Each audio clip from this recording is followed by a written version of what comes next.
Hallo, Servus, grüß euch. Schön, dass ihr dabei seid. Wir werden gleich anfangen. Aber ich muss von vorne an anfangen. Hallo, Servus, grüß euch. Heute erzähle ich euch ein bisschen über eine sehr berühmte Persönlichkeit des deutschsprachigen Raums, und zwar Elisabeth von Ungarn, auch bekannt als Sissi. Das ist die gleiche Person, die Elisabeth von Ungarn und die Sissi. Elisabeth von Ungarn kommt eigentlich aus München. Ja, sie wurde in München geboren, und zwar im Jahre 1837. Und wo liegt München? München liegt im Süden Deutschlands. Im Süden. Nicht im Norden, nicht im Westen, nicht im Osten, im Süden. Naja, mehr im Südosten, ja. Und sie stammte aus einer königlichen Familie. Sie war Mitglied der königlichen Familie Wittelsbach. Wittelsbach. Und hier sehen wir die Wappen von Wittelsbach.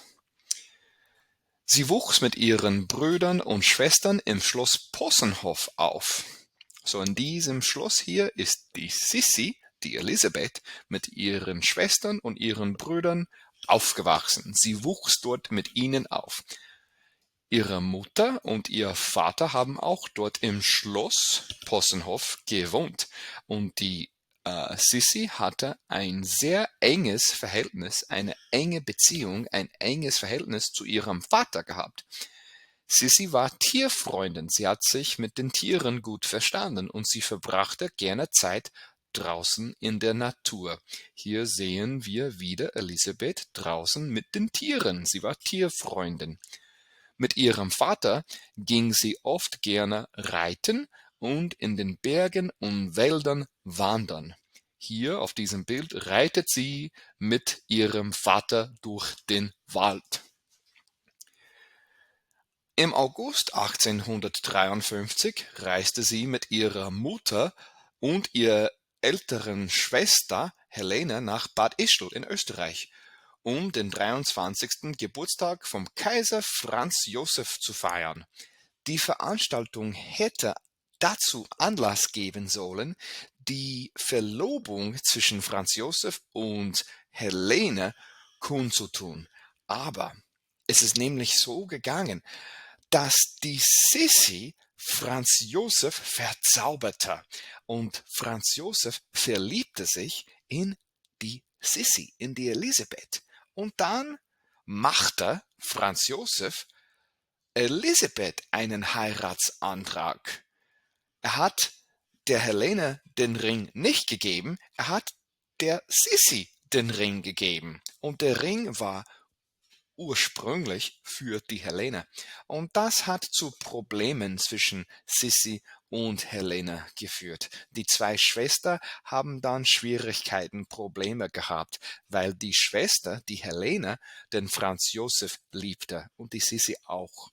Sissi und Franz Josef haben eine prunkvolle Hochzeit in München, in Wien gefeiert. Nicht in München, in Wien. Und zwar am 24. April 1854.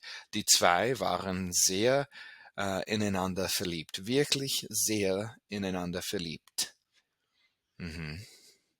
Und sie haben natürlich zusammen in einem Schloss gewohnt. Sie haben dann Kinder bekommen, aber die Schwester von Franz Josef hat auf die Kinder aufgepasst. Die Sissi war nicht für die Erziehung der Kinder verantwortlich.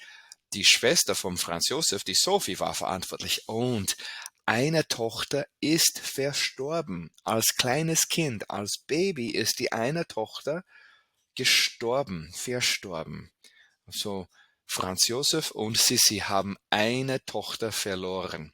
Später haben Franz Josef und Sissi einen Sohn bekommen und dadurch hat Sissi mehr Prestige bekommen. Sie hat mehr Ansehen bekommen im königlichen Hof.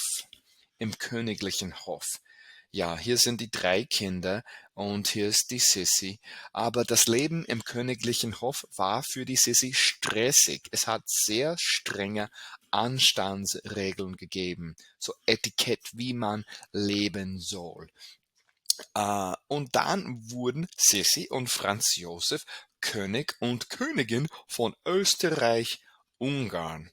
Die 2 Länder, Österreich und Ungarn, sie haben sich, Österreich, hier ist die österreichische Flagge, die ungarische Flagge ist hier, und sie haben sich zusammengeschlossen und eine Doppelmonarchie daraus gemacht. Das war die ungarisch-österreichische Doppelmonarchie. Das Leben in der Doppelmonarchie als Königin war stressig für die Sissi, und sie hat an Lungenerkrankungen gelitten und unter Depressionen gelitten. Deswegen war Sissi oft weg von zu Hause. Sie war sehr oft weg von zu Hause.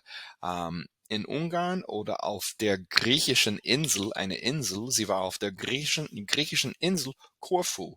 Dort hat sie eine Villa gehabt. Und dann ist eine Tragödie passiert. In Genf in der Schweiz wurde sie erstochen. Sie wurde erstochen von einem Terroristen, von einem Attentäter. Und es war eine sinnlose Attentat. Es war eine sinnlose Gewalttat. Der Terrorist, der Attentäter, er wollte eine andere Person töten, aber das ist ihm nicht gelungen. Das ist ihm fehlgeschlagen. Der Versuch schlug fehl, und dann hat er Sissi umgebracht. Das war sinnlos. Das war eine sinnlose Tragödie. Und Sissi Elisabeth ist dort verstorben. Sie starb. Ihre letzten Worte waren die folgenden: Was ist mir passiert?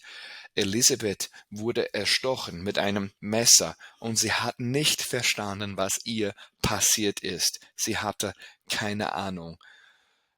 Gut, es war ein glückliches Leben.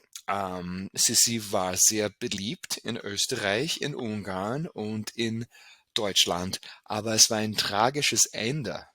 Das Leben war schön, aber es war ein tragisches Ende. Dankeschön fürs Zuhören. Tschüss.